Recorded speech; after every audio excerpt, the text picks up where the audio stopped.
des pays du G5 et de leurs partenaires a épargné aucun effort afin d'instaurer la stabilité et la... Nosotros estamos enmarcados en una operación dentro de la Unión Europea. La misión de España... Un peu cette conférence de presse.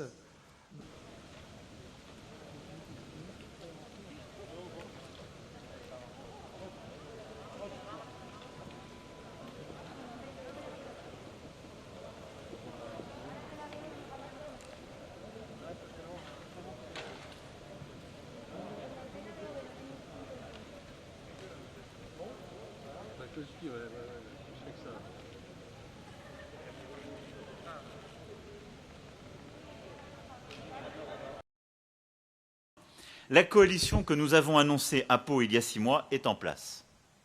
L'Europe, ses institutions comme ses États membres, nos partenaires, y compris américains, les pays voisins, sont tous au rendez-vous. Et ils sont à vos côtés car nous sommes convaincus que la victoire est possible au Sahel et qu'elle est déterminante pour l'équilibre en Afrique et en Europe. Dans la région des 3 frontières, des zones ont été reprises aux groupes terroristes, les armées se redéploient, le rapport de force a été inversé.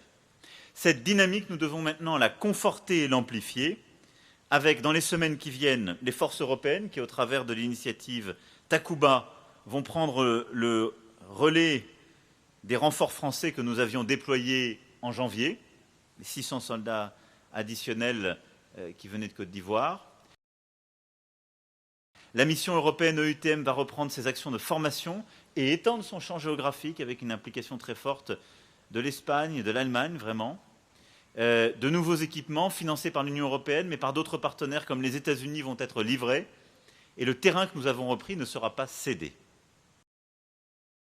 La France sera d'abord là aussi longtemps qu'elle est souhaitée et demandée par les États du Sahel eux-mêmes et qu'ils considéreront que leur souveraineté et la sécurité de leur peuple est menacée. Et nous serons là aussi longtemps que nous considérons que les efforts sont faits par chacune des armées du G5 Sahel et donc que notre rôle est utile. Voilà. Mais je ne voudrais pas comparer notre intervention à celle d'autres armées dans d'autres régions qui ont pu parfois se substituer à la souveraineté nationale ou vouloir en quelque sorte mener une politique à la place